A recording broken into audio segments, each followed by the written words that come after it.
आहे मंगलाचा आशीर्वाद. आई हा आशीर्वाद मिळाला, मनाचं समाधान झालं. पण आई हा. आज तुला काहीतरी विचारायचंय. मला विचारायचंय. हा बाळ, तुला जे काही विचारायचं आहे ते या क्षणी नको विचारू, यावेळी विचारू नको. का माहितीये का? कारण पहा ना, माझं कर्तव्य काय आहे तर या विश्वाच्या ठिकाणी जे जे बालक जन्माला येतात त्या बालकांचं बालपट रेखाटायला मला जायचंय. म्हणून पहा, कित्येक अशी बालक जन्माला आली आणि जन्मापासून त्याचा 5वा दिवस आहे, मध्यरात्रीची वेळ समीप आली. मला जायला हवंय. आई. तुला जे काही विचारायचं ते नंतर आई तुझं कर्तव्य काय आहे हे मला माहिती आहे, मी कन्या आहे तुझी. हा. पण तरी सुद्धा माझ्या मनात आज एक इच्छा निर्माण झाली. इच्छा आणि ती इच्छा फक्त तूच पूर्ण करू शकतेस. इच्छा. हा. अगं नंतर पाहू ना. नाही आई, आजच इच्छा निर्माण झाली आणि ती इच्छा आजच तू पूर्ण करायला अरे हवी. एवढी महत्वाची इच्छा आहे. हा म्हणजे तुझा हट्टच आहे म्हणा. हो तसं म्हण. बाळ, विलंब नको, कारण माझे कर्तव्य मला हाक देते. म्हणून लवकरात लवकर तुझी जी कोणती इच्छा असेल लवकरच कथन कर. मग आई ऐक, हा माझी इच्छा कोणती माहितीये आई? सर्व प्राणी मात्रांचं भाकीत तू लिहितेस, खरंय ना. सर्व प्राणी मात्रांचं बाळपट तू लिहितेस. हा. मग माझं बाळपट तू काय लिहिलंस हे मला कळायला हवं. थांब बाळ.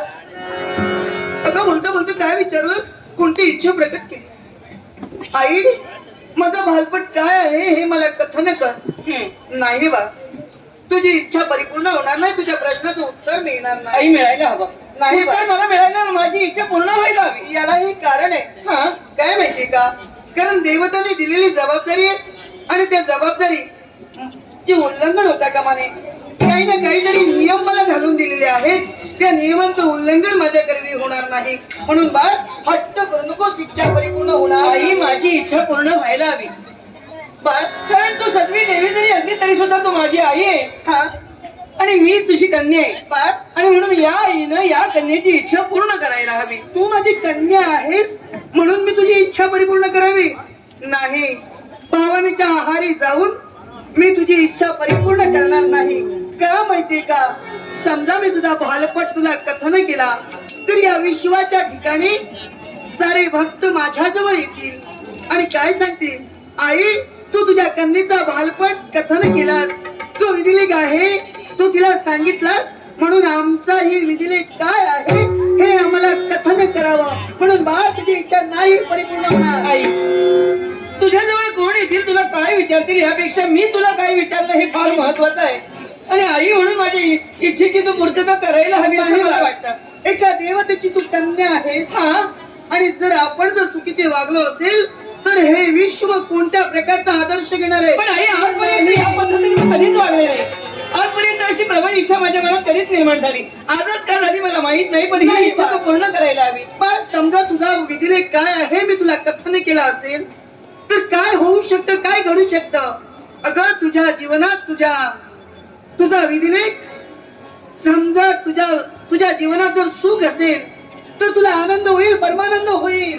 पण बा, तुझ्या जीवनात दुःख असेल तर तू काळजी करत बसशील, विचारी बनशील आणि दुःखी कष्टी होशील. म्हणून तुझा विधिलेख काय आहे मी तुला नाही सांगणार, नाही सांगणार, नाही सांगणार. हा बाई, जाते जातो, पण या कन्येची इच्छा पूर्ण न करता तू निघून जातेस. हा आई आई माझी इच्छा पूर्ण न करता जर तू निघून गेलीस हा तर तर काय? इच्छा भंगाचं महत्त्वाचं तुझ्या माथी आल्याशिवाय राहणार नाही. काय म्हणाली?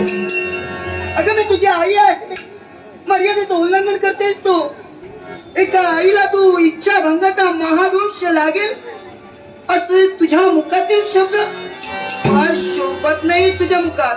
पण ऐक, अरे रे, एका बाजूने पाहिलं असेल तर देवताने घालून दिलेले नियम आणि त्या नियमांचं उल्लंघन होईल, आणि दुसऱ्या बाजूने पाहिलं असेल तर बा, तुझा विधिलेख काय आहे हा जर कथन नाही केला असेल तर इच्छा भंगाचा महादोष माझ्या मस्तकी लागेल. नाही, इच्छा भंगाचा महादोष माझ्या मस्तकी नको. म्हणून बाळ, आई, तुझा विधिलेख काय आहे तो आहे. बाळ, कुमारी अवस्थेत असताना तू आई होशील. काय म्हणजे कुमारी अवस्थेत असताना तुला पुत्र होईल आणि त्याच पुत्रा समवेत तुझा विवाह होईल. नाही, नाही, नाही.